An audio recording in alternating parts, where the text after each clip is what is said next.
Little hands reaching up to the sky. They don't know the weight I carry inside. Every step I take, every wrong, every right is for... Welcome to Dubai Dads. Two dads, one mic each. Zero clue what we're doing. I'm Hoos. I Google every parenting question, and he's Yas. He Googles my answers. Dubai Dads is a podcasted community for fathers everywhere, a place to laugh, vent, share advice, and try to get better at this whole parenting thing. Today is a very, very special episode after a bit of a hiatus due for many reasons that we don't need to get into. Feels like we're recording our first podcast ever. Kind of feels like that. And we're sitting with a very special member of the Dubai Dads community, actually the first joiner, official joiner. So it's great to have him, Owais Khan. Owais has an interesting background. I believe, I don't know, you were a scientist, I think. You worked in government. You're a father of many, many kids. And it's just awesome to have you here with us to talk about all the things you went through and the kind of stuff that you learned in all these different fields and stuff you've worked on. So always great to have you. And Yas, it's also always great to see you again. It's been too long, my friend.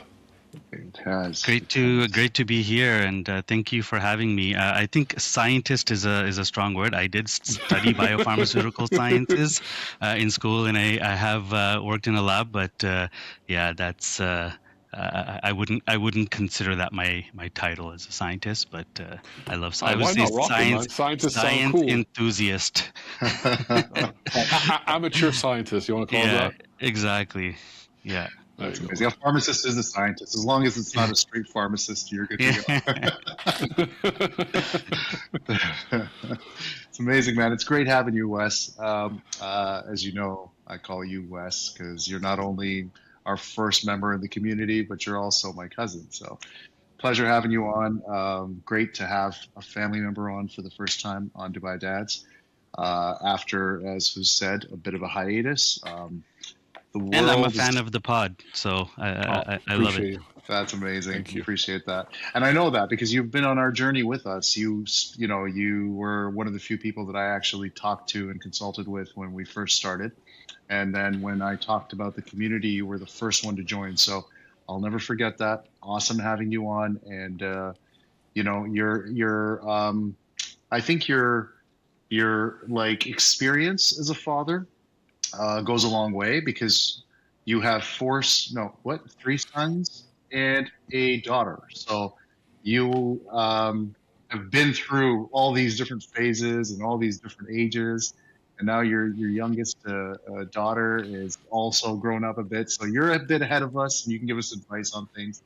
So we're really keen and looking forward to learn from you on this crazy journey we call fatherhood. And help those behind us that are still getting through the initial stages of fatherhood to catch up and have the support that they need. Hoos, I'm gonna let you start off with with what we're gonna discuss with Awesome. Wes. Yeah. Wes, before we get started off, I'd love to hear a little bit more about what you studied. You said biopharmacy, if that's right, and what you're currently doing, what you work on. How old were you when you were a father for the first time? I'd love to get a bit more of your background before I jump into my questions. So I born and raised in Toronto, moved to Ottawa for school. I went to the University of Ottawa for a Bachelor of Science in Biopharmaceutical Sciences with the concentration in genomics.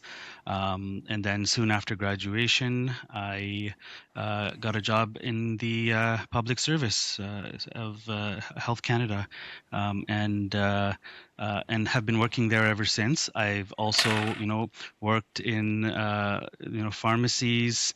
I've worked while I was in university, I worked part-time in a lab.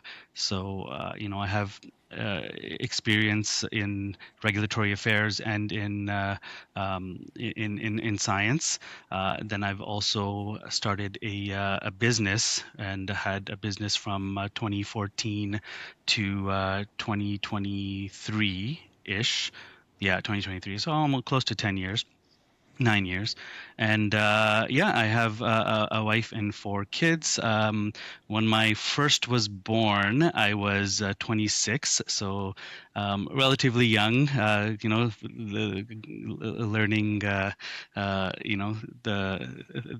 hard way, through experience. I didn't have too many people to go to advice for. So, my older brother did have kids before me, so I, could go to him for advice. Obviously, my parents. Um, yeah, and I have a 20-year old. He just got married this summer. I have Congratulations. I thought you got married early. I got a 17-year-old, a 15-year-old, and a 10-year-old daughter. So the first three are boys, and then the last one is a girl. Wow. That's awesome, man. Yeah, so I'm going to jump straight into it, and I appreciate a bit of a background. So, you actually have worked in many things, the entrepreneurship, the government, the fatherhood, all that. Which one of those roles, those, areas of expertise you want to call it, was the most humbling? Oh, without question, fatherhood. I mean, every other role comes with, I would say, like some kind of predictable system. You know what I mean? Like in science, there's data that should conform to some sort of scientific law or rule, and then in government there's policies, regulations, guidelines that you need to adhere to, and then business is very transactional, right? And so you can plan and adjust. Even like music. I forgot to mention that I also have some background in music, in the sense that I love doing songwriting and recording songs. But even that, Yeah. if you practice enough, you can improve. But parenting is different. Parenting humbles you because children don't follow a specific pattern, right? They don't follow your schedule, your logic, or your expectations. You can read books, ask for advice, and have the greatest intentions, and then your toddler starts crying because you peeled the banana the wrong way. You know what I mean? so, We've all so been there. yeah, so it teaches you very quickly that control is an illusion, right? So, for 100%. yeah, so for me, I mean, as a Muslim dad, it also reminds me that children are an amana, right? A trust from Allah. They're not like possessions, right? They're individuals that we've been entrusted to guide, and that, if you have that mindset, it changes everything. So stop trying to like win parenting and start just trying to grow with your kids. That's awesome, That's man. some good That's advice. Yeah. so true about the control thing. I was just thinking about that last night. I was trying to get my kids to sleep. We're in travel. We're in Canada right now. And the kids are supposed to be logging into a class while they're away. And because of the time difference, the class is at night. So I have to let them stay up a bit, and they log into this first class. They get their sort of, what they need to do and stay connected with their teacher and everything. And then they need to go straight to bed so that they can get up and then they can finish their work. Well, guess what? Being the father that I am and wanting to have full control, I'm like, all right, guys, straight to bed. Yeah, Right. right. That's not happening. I'm trying my best. They're fighting. They come up with all this energy, at like 1 a.m. and they're just like, no way, we're not going to bed. It's just fights and this. And I'm just like, you know what? I don't Yeah. have control over this. I should just kind of guide them. And then hopefully they'll, when we wake them up the next day, they're going to be tired. So they'll get it and the routine will fall in its place. I can't be a dictator. You know what I mean? Yeah, That's exactly. what I've learned. Hoos, do you go through this a lot too? I mean, with your kids now, All you're the time, traveling. man. All the time. Oh, it's so intense. Yeah, you try. The winning thing is really important because I always trying to be like, the perfect dad and know exactly what to say. And I'm thinking about everything I do is to take 6 steps, think about steps. You can't do that. The banana story really resonated with me because it literally just happened to me, I think, this morning. I was eating like a fruit bowl and everything was going great. And like, I don't know, one banana had like a black spot and it was just tantrum galore. But definitely agree on everything you said. I'm really curious how it is to have a 20-year-old. That is I don't know, that scares me beyond belief, I think. Yeah, it's one of Yeah, those things it's we're gonna Teenagers learn. it's and pretty young crazy. adults. Like, yeah, it's pretty crazy. It's just the thought of it. Like, I have such a spectrum of like different types of challenges, right? From the challenges of a 10-year-old are very different from a challenge of a 20-year-old. I mean, my Yeah. 20-year-old is very independent. He does his own thing, and I don't really. I'm kind of past the stage. I mean, you never really pass the stage of giving advice, but you're past the stage of kind of setting the steps for them to take, and kind of really being there at every step to give them to get guidance. Now it's more of he'll come to me when he has questions, right? He'll come to me when he needs that guidance, and if I ever observe anything that I feel needs to be said. I'll have a conversation with them, and it's a mature conversation. Whereas there isn't too much reprimanding or too much kind of lecturing anymore. We're past that stage. Mm. Do you find that, like, obviously no parents want to really spoil their kids, right? But do you find that there's like a thin line between giving your kids a good life and raising them to expect everything? Like, you know what I mean? Like if they're always expecting to have whatever they want every time they want it, how do you balance basically not spoiling them but giving them a good life, a better life than you had or I had when we were growing up? Yeah, good question. I think the line is when comfort becomes entitlement. You know what I mean? Like, Mm. there's nothing wrong with wanting your kids to have better than what you had, what you and I had. I mean, that's natural. Like, many immigrant families, like my family, like your parents, my parents, they came to Canada exactly for that reason, right? Better opportunities, more safety, a better future. Yeah. The issue isn't giving them things, right? It's when they start believing that these things are automatic, right? So, for example, if a child gets a new toy every time they're upset, they don't learn patience. If they never help around the house, they don't learn responsibility. If they think that every other family lives the same way, they don't really learn perspective. They don't gain perspective. So I think sometimes we will remind our kids, this big warm house, these meals, these activities, none of this is guaranteed. It's a blessing, Yeah. right? So spoiling isn't like, it's not necessarily about money, right? I think I can spoil a child like emotionally too, by never saying no, never Yeah. setting boundaries, never asking them to consider others. You know what I mean? Right. It's not a financial I thing solely. mean, you're kind of us in the future, right? I mean, you have the kid who's 20 years old. I always wonder, like, because I feel like I spoil my kids. And it's really hard for me to say no, especially when like they're crying and saying "daddy" and hugs and all that. How much how much does that translate into like problems in the future? That's what I'm worried about. What am I in for 5 years from now? What have I created basically 10 Yeah, years from now? honestly though, like I said, I don't think it's a matter of like withholding things, right? Like, um, just because you didn't um, get something, that you're gonna prevent your child from getting that.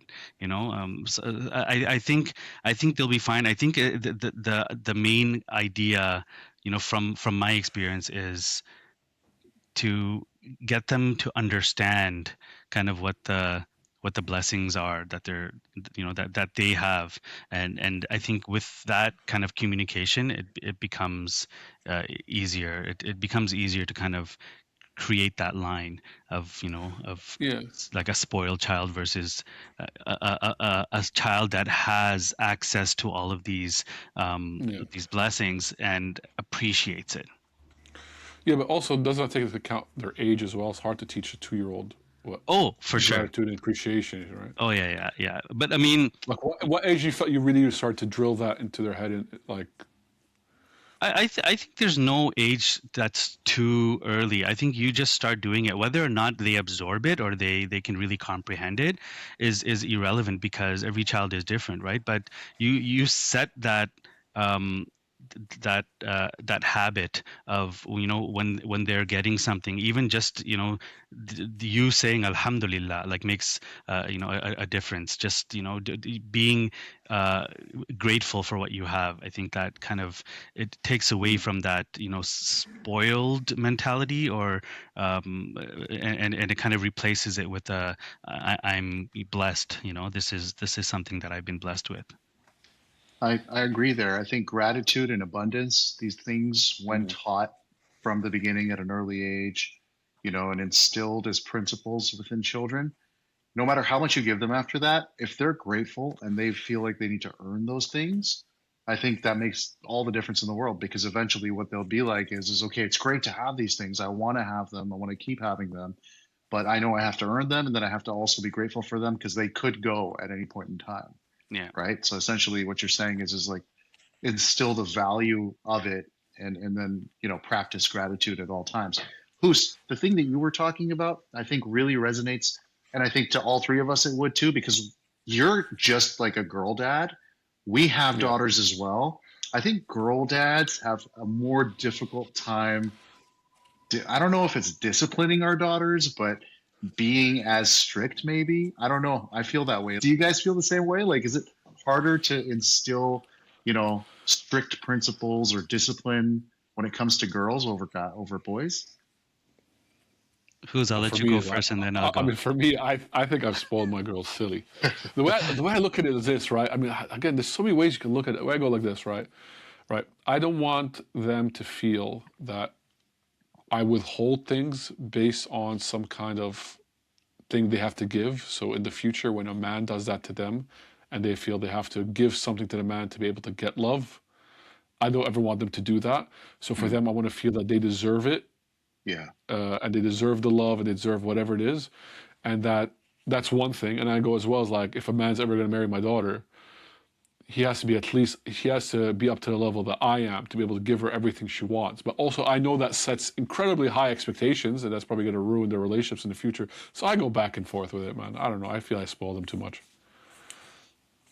Yeah, I concur with what you said. Both of you Yeah, said. I mean, for me, you can ask my three boys that are older than my daughter if she gets treated differently than they did, and they'll all agree that they consider her to be spoiled.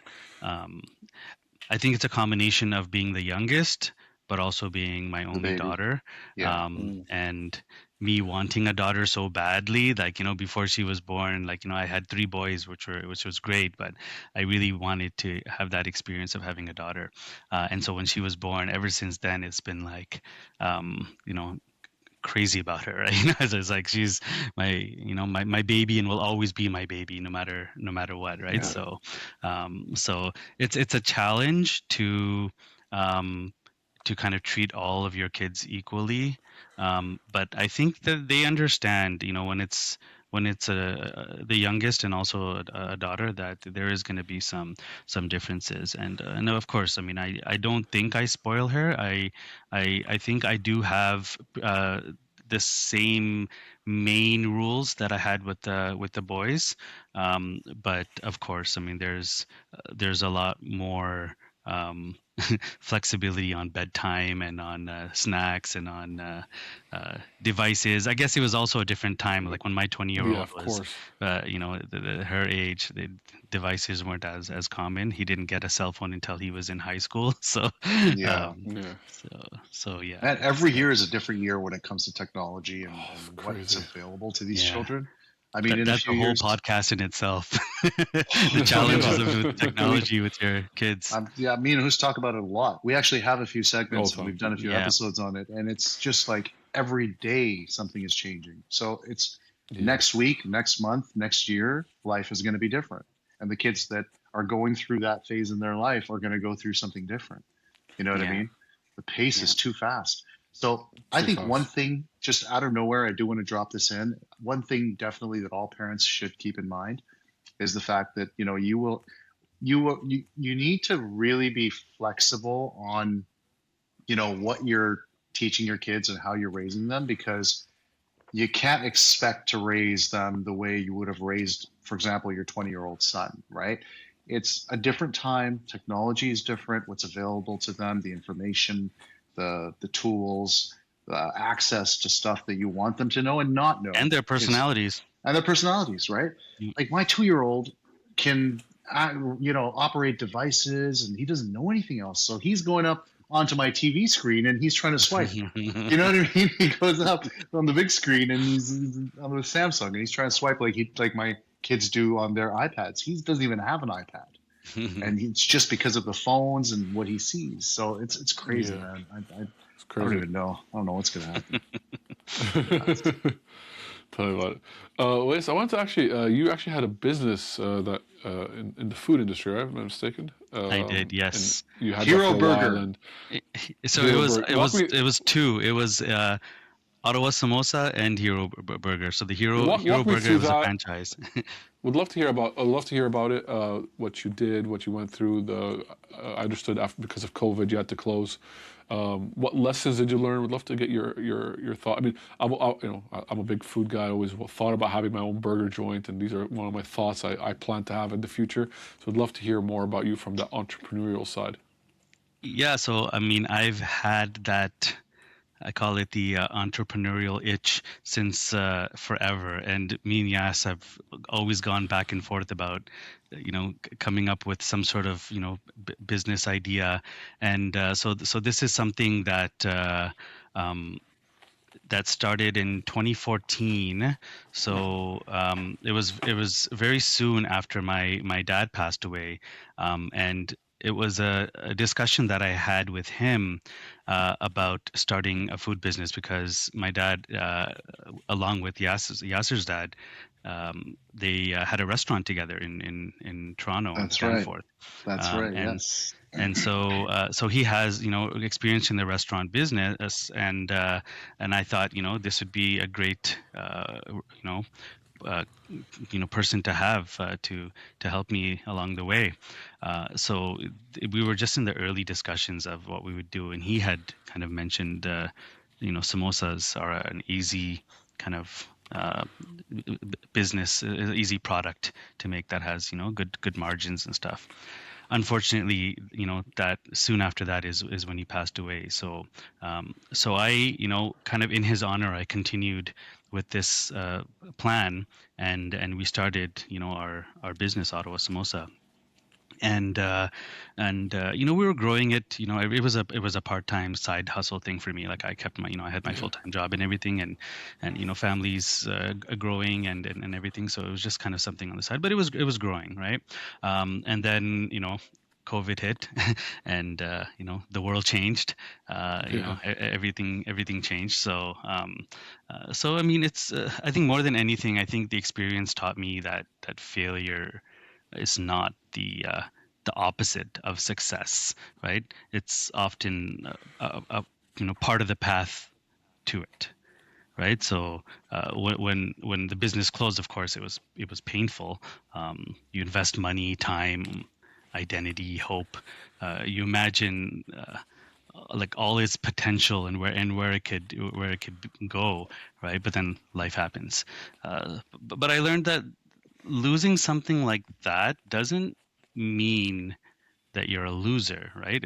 That's the important lesson that I want my kids to understand early, because a lot of young people grow up afraid to fail. They don't even try to create something new because they think about even the possibility of failure will define them. So I'd rather my kids try something meaningful and struggle a little than live small because they were scared. And also, risk should be thoughtful, right? I mean, it's not about making reckless decisions. Um, it's about having the courage to take well thought out risks with responsibility. So I tell my kids, like, Baba had a business that didn't work out the way that he hoped, and I'm still standing, right? So that matters more to me than pretending that life is always smooth sailing. It's That's very the well best said, lesson. I man. like that. Yeah, Yeah, love that. because it's resilience. It's a lesson for the kids in resilience, um, and how, like you said, failure is the path to success. Very few people have succeeded in the first attempt, you know, and so that's crazy, in the sense that people make mistakes in everything that they do, and eventually they get better to a point where they feel that it's acceptable. So you have to go down that path. The same goes for fatherhood. Like, as dads, we make mistakes, especially in the beginning, and then we learn as we move forward, um, and we become better fathers. Right? There's no such thing as a perfect father. Yeah. So in that, um, you know mindset, what would you say is one mistake that you've made as a father that ended up teaching you something really important, or teaching your family something really important? Oh, that's a tough one. There's so many. It's difficult to choose one, right? Tell me about it. But I mean, one mistake I made and still make is assuming that being physically present is the same as being emotionally present. You know what I mean? Like, Mm. I could be in the room with my kids, but mentally, like, thinking about the business, bills, emails, responsibilities, things like that. From the outside, I'm there, but kids can feel when your attention isn't really with them, right? So um, that taught me something important, right? So the kids often don't need these big grand gestures; they need connection. So, like, doing 10 focused minutes of playing on the floor, listening, properly, reading a story with your phone away, that's really important, right? That can mean, like, more than hours of distracted presence, right? So it's not just a matter of being there, right? It's the quality of the time. Like, I'm still learning this. By no means do I consider myself an expert. I don't always get it right, but now I try to ask myself, am I just nearby, or am I actually with them? Yeah, mentally, physically, emotionally, everything. Hoos, isn't this Every dad. the Every most dad. recurring lesson, or the most recurring? I think it's the highlight of every interview that we've ever done with a dad. Every single father has said It's the same thing. always the number one thing. It's, being present. It's Yeah. crazy. I have Write a a book lighthearted about question though. Who made the samosas? Was it you, Owais? it. I can Were you the make. chef? Were you the chef? Well, not necessarily. So we got the recipe from my dad. I can make them, but I didn't because I had other things that I needed to Okay, fair enough. spend my time with. But yeah, like, my son made it. My obviously my wife made it. My nephew made it. Like, all of the staff. Like, we had the machines and everything for doing, like, making the dough and portioning the dough and sheeting the dough. So the Yeah. hard part was done, using machines. But then you gotta fold it with your hands. Like, there's no Yeah, yeah, machines yeah. yet that can mimic Oh, the I want folding samosas now, technique. man. I'm Bro, gonna have his some. I'm gonna have samosas, samosas for lunch. Or, his samosas were bomb. He oh, had a Philly cheesesteak samosa on his menu. oh, It get out of was here. off the Yeah. hook, Oh man. man. I remember that one. Oh. That's a highlight. I need that recipe, Wes, because I'm gonna make those at home. For sure. Yeah. That was Crazy. awesome. Ah, God, I was just thinking, sorry, I took it the different way. I'm like, I need to hear more about these samosas. It's called Ottawa samosa. Must be a good samosa. Oh, 100%, man. Actually, I'm going to kind of jump to the last question because I think we answered everything already, and I don't want to be repetitive, right? This is Yeah. something that I would love to hear from you, is because obviously you have 4 kids, it's, more than both me and Yas. And question I've for you is making time for your spouse, your partner, right? I feel that, I mean, with 2 kids, and I find it difficult, right? How do you kind of do that? How have you seen the past that sometimes you're so focused on fatherhood and parenting that you've kind of neglected the marriage side of things? And what lessons do you have for us? Obviously, who's someone who's been able to do with 4 kids. And sometimes, literally, sometimes I'll be sitting with my wife and I'll be like, "You and I have not hung out for weeks, like Yeah. just us." So I'd love to hear from you about You know what it is? Because with children, there's an urgency there, right? So, marriage can seem, quiet at times. It can seem almost secondary, right?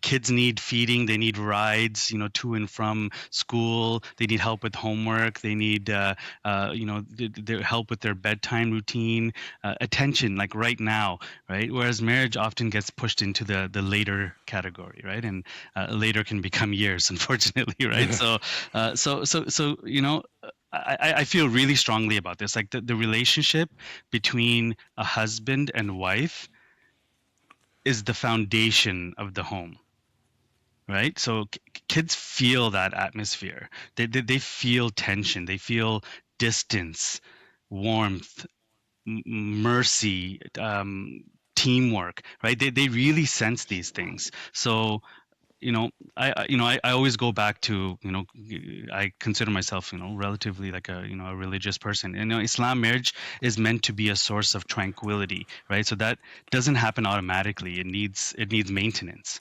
So sometimes making time for your spouse, it doesn't have to be this extravagant plan, right? You can just go for a walk, drink a cup of tea together after the kids go to bed, like laughing together, speaking kindly with each other, even when you're tired. Like, these little things can make a huge difference. A lot of couples love each other, but they become like this, what's the word, like an operational partner instead of companions. You know what I mean? Like, Mhm. your kids benefit when they see affection, when they see like respect, cooperation between parents. It gives them security. It teaches them what a healthy relationship looks like. Yeah. I agree with you on that 100%. And I think, um, we may not have seen that because a lot of fathers in the older generations, like our dads and their dads, they weren't very expressive when it came to that, right? No. They never showed their compassion or their like, I don't want to say being romantic, but rather even just like kind to each other and, you know, sort of carrying out conversations, doing things together without the kids and stuff like that. That didn't really happen. No. So we kind of grew up where we had to maybe even break the chain a little bit, change that.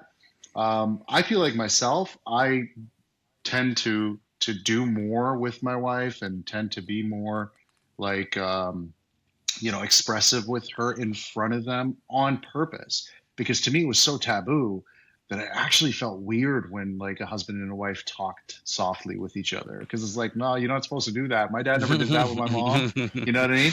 And that's terrible because my kids are now comfortable with us having a chat about something or going on a date night or something like that. Yeah. So I agree, and I think that every modern dad in this day and age needs to show their children the bond between them and their spouse, because if they don't, you're not teaching by example.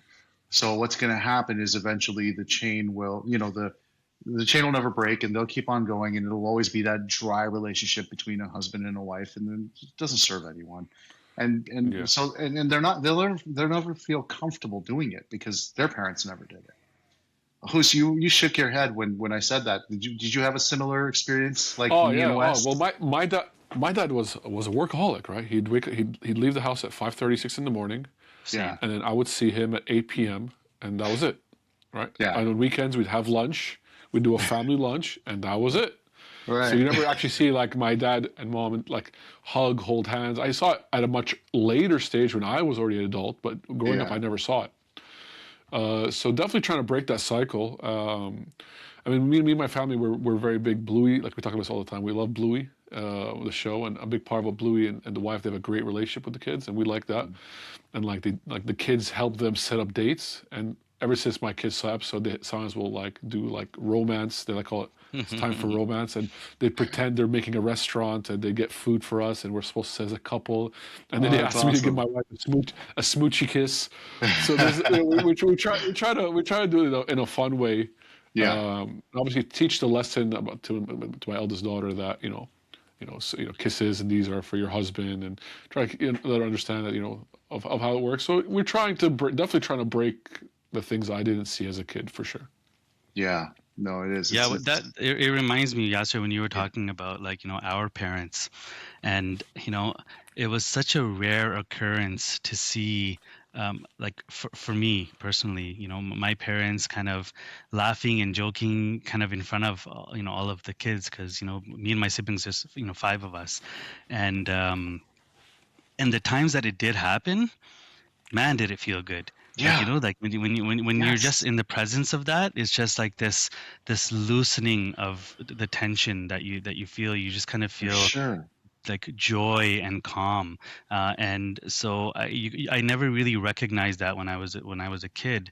But as I'm a parent now, I make it a point to do that, to laugh and joke around with my wife, so that and so that my kids can uh, you know can be there to Replicate it. witness it. Yeah, Yeah. and then replicate it, right? Yeah. 100%. You just said that, bro, and I just got goosebumps because I felt that.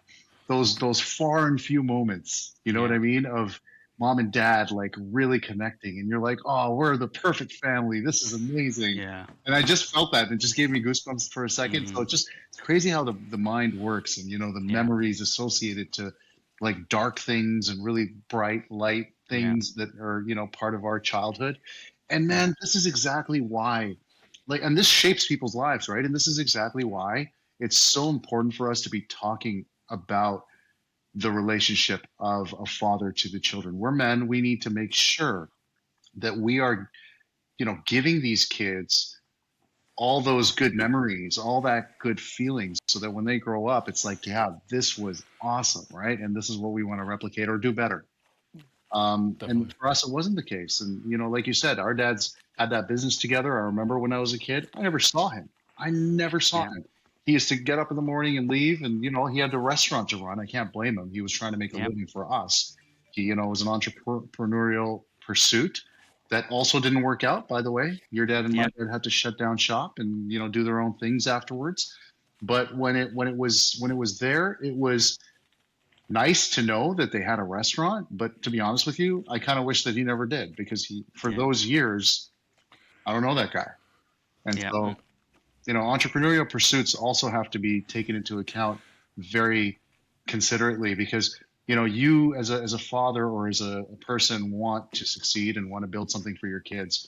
And you may pursue being an entrepreneur, but at the cost of what? If you're going to Yep. basically eliminate all the time that you have with your children to be chasing the success, even if it's for them in the future, I don't think it's worth it. So you got to weigh the. I agree 100%. And that's why for me, for my particular business, I Mhm. made it a point of involving my family. So all of my kids' first jobs were at that kitchen. My wife worked there as well. I worked there as well. So that was, time that we spent together when we were there. That's Um, you awesome. know, Very cool. That's it would super be cool. stressful time, but we'd be there together to deal with it, right? So, so it's I mean, it's not always possible to do that, Yeah, but yeah, it was a good experience for sure. amazing. Awesome. Oh man, I love this. This was great. What a great episode to come back to podcasting. Always, I really appreciate you, man. Thank you for being No here, problem. So just being a one bit of thing a bridge for on, us. closing, if you don't mind me saying, No, please, yeah. I should have said this at the beginning, that I'm definitely not by any means a parenting expert. I'm just like you guys. I'm a father trying, learning, making mistakes, and then trying again, right? So No, we appreciate you. if there's one thing that I'd say to other dads, it's this: your children don't need perfection. They need sincerity. They need presence, right? They need effort. And sometimes the best parenting happens when, like, honesty, when we're humble enough to accept that we all need to just keep growing ourselves, right? They were never going to be at the point of perfection. We're just keep on growing Yeah. and accept that we're going to make mistakes. No, well said, man. No, it's awesome. Yeah. Perfectly conveyed, brother. You're absolutely right. And you know what? You took the words out of my mouth, because how we end every episode is, what's one piece of advice you would give all the fathers out there? So, boom, there it is. There it is. Amazing. Love it. Man, this was great. That's awesome. Hoos, it's great to be Honestly. back and reconnecting. Oh, same, man. We're in different parts of the world due to the current issues going on around the world. We hope and pray for everyone's safety, and Definitely. for the world to learn to live together in peace and harmony, and for wars to end forever. So, from the different parts of the world that we are all in, I'm in Canada. Wes is also in Canada. In fact, he's in the same city as I am right now. And you, Hoos, are all the way. I'm in the future, bro. It's the land Wednesday down here, man. under. I'm in the future. you guys are in the past. I'm in the future, man. That's correct. You know where he is, Wes? Where? Australia? He's in Australia. Okay, when you said under, it had to be. It's 1 p.m. over here on a Wednesday. Well, you guys are Tuesday night. That's wow. correct. That's Oh, right. yeah, I'm in the future, man. If you want me to tell you anything about the future, let me know. Amazing. Awesome, man. Yeah. You guys was awesome. Let's end it, man. What a great way to end this. Pleasure, guys. Thanks always for having me. Thank you. Pleasure's All ours. right. Thank I'm you. Hoos. He's Owais, and we're out.